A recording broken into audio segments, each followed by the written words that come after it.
मुझे प्रसन्नता है कि मिशन जेपीएससी प्रभात एग्जाम के माध्यम से मुझे आज भारत के संविधान पर बोलने का अवसर मिल रहा है।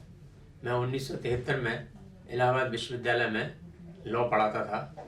इसके बाद मैंने वेस्ट बंगाल जुडिकल यूनिवर्सिटी तथा कलकत्ता यूनिवर्सिटी में भी लॉ पढ़ाया और मुझे प्रसन्नता है कि आज मुझे पूरी तौर से भारत के संविधान पर बोलने का अवसर प्राप्त हुआ है। झारखंड राज्य भारत के खनिजों की खान है, जहाँ कोयला, लोहे अयस्क, अभ्रक, चूना, एल्युमिनियम से लेकर दुर्लभ यूरेनियम पाया जाता है। अब तो सोना की खानों की भी खुदाई होने लगी है और वहाँ पर स्टील संयंत्र लगाने की होड़ मची हुई है। लेकिन हमें ये जानना होगा कि झारखंड राज्य एक ऐसा राज्य है जहाँ पर आदिवासियों की जनसंख्या कुल जनसंख्या की 26% है प्रायः, और यह जनसंख्या आदिवासियों की सर्वाधिक है। इसलिए हम झारखंड में जो भी बात सोचें वो झारखंड के आदिवासियों के कल्याण की बात सोचें, और इसका हमारे भारत के संविधान में पूरी व्यवस्था है जो मैं बाद में चर्चा करूंगा। लेकिन सर्वप्रथम मैं कहना चाहता हूं कि जो भारत का संविधान है वो भारत की आत्मा है। आज आपको अगर भारत को समझना है और भारत में जो गतिविधियां हो रही हैं तो उसको समझने के लिए आपको संविधान पर जाना चाहिए, क्योंकि संविधान के माध्यम से ही इन गतिविधियों को पूरी तरह से समझा जा सकता है। इसलिए मैं कहूँगा कि भारत की आत्मा ही नहीं, संविधान भारत की सक्रिय आत्मा है। भारत के संविधान की उद्देशिका के सहारे हम संविधान को पूरी तौर से समझ सकते हैं, क्योंकि उद्देशिका ही एक वो प्रोविजंस है, एक चैप्टर है जिसके सहारे संविधान को खोला जा सकता है। पूर्व में कहा जाता था कि उद्देश्य का संविधान का हिस्सा नहीं है, किंतु केशवानंद भारती के जजमेंट में 1973 के बाद ये सिद्ध हो गया कि उद्देश्य का संविधान का एक अंग है एवं संविधान की व्याख्या करने में सहायक है। उद्देश्य के अनुसार भारत एक प्रभुता संपन्न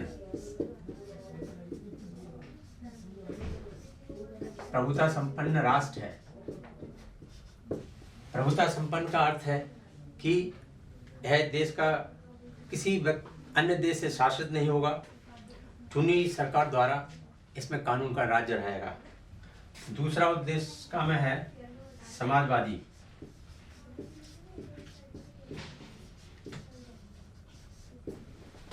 समाजवादी का अर्थ है कि देश में शोषण नहीं होगा, धनी द्वारा निर्धन का शोषण नहीं होगा, सभी में समानता होगी, एक व्यक्ति एक वोट का सिद्धांत होगा।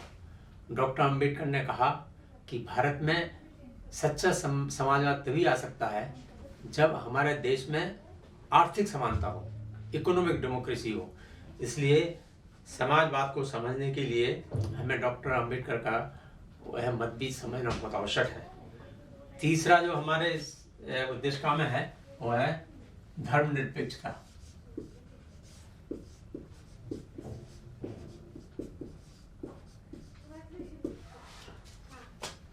इसका अर्थ है पंथ निरपेक्षा।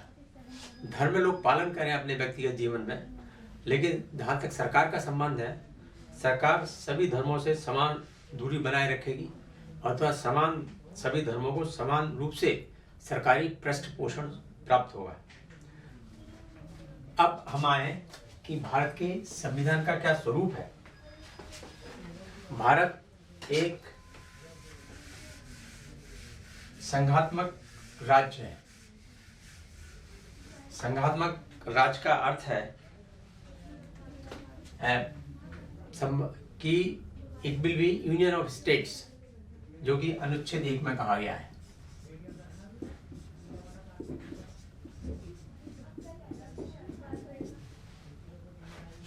इसमें इसका अर्थ यह है कि जो सत्ता है, सभी प्रकार का जो बंटवारा है सत्ता का, वो राज्यों में और केंद्र में समान रूप से होगा। इस क्रम में संसद का या विधायिका का संविधान का आधारभूत ढांचा नहीं बदल सकती है।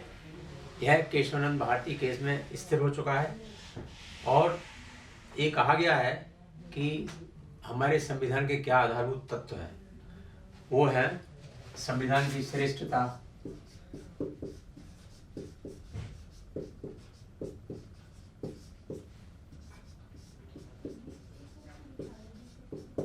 इसको अंग्रेजी में हम सुप्रीमेसी भी कह सकते हैं।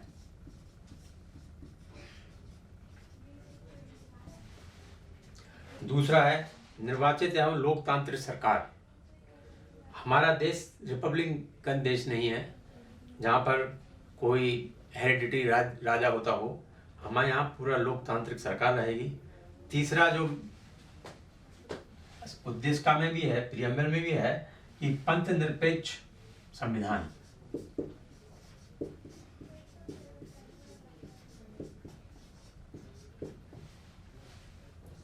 अर्थात जो हम संविधान की व्याख्या करेंगे उसमें पंथ निरपेक्ष होगा।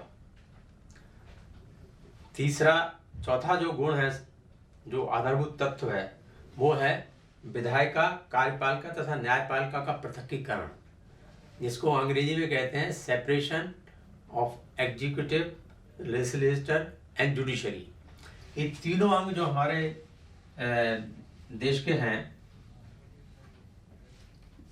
कार्यपालिका,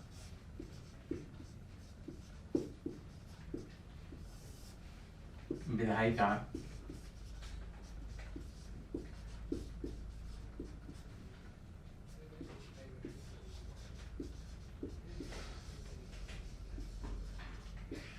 इन तीनों अंगों का अलग अलग क्षेत्राधिकार रहेगा।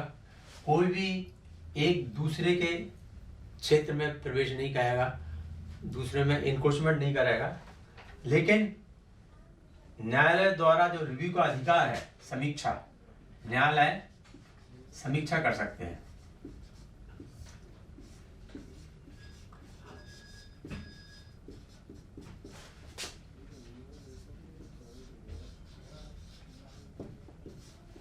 अर्थात ये जो समीक्षा का जो अधिकार है न्यायालयों को, उच्च न्यायालयों को, ये बहुत ही महत्वपूर्ण है।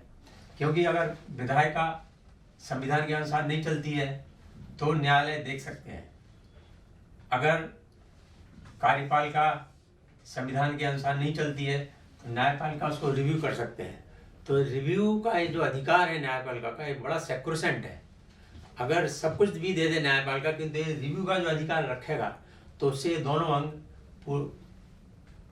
बहुत कंट्रोल रहेंगे। लेकिन हमारे जो संविधान में व्यवस्था है वो है चेक एंड बैलेंस की। जब सेपरेशन है तो वहाँ पे एक दूसरा अंग एक दूसरे पे चेक एंड बैलेंस भी रखेंगे। जैसे कि न्यायपालिका की जो पोस्टिंग होती है उसमें भी कार्यपालिका का दखल है। तो इस प्रकार से ये जो पृथक्करण का सिद्धांत है, ये बड़ा महत्वपूर्ण सिद्धांत है और इसे केशवानंद भारती केस में कहा गया है कि हमारे संविधान का आधारभूत तत्व है। इसके अलावा केशवानंद भारती के निर्णय के बाद में ये कहा गया, व्यक्ति की गरिमा तथा जीने का अधिकार, राइट टू लिवलीहुड, भी एक आधारभूत तत्व है हमारे संविधान का, और धर्म की स्वतंत्रता भी एक अंग है। संविधान का महत्व ये है कि संविधान किसी भी देश का ग्राउंड नॉर्म होता है, अर्थात जिसके आधार पर देश में कानून बनाएंगे और कार्यपालिका काम करेगी तथा उच्च न्यायालय इसका पंचाट है। वो आर्बिटर कर सकता है कि जो दूसरे अंग काम कर रहे हैं वो संविधान के अनुसार कर रहे हैं कि नहीं। तो संविधान की व्याख्या करने का जो दायित्व है वो उच्चतम न्यायालय को है। भारतीय संसद को अधिकार रहेगा कि वह नए क्षेत्रों को भारत संघ में मिला सकता है।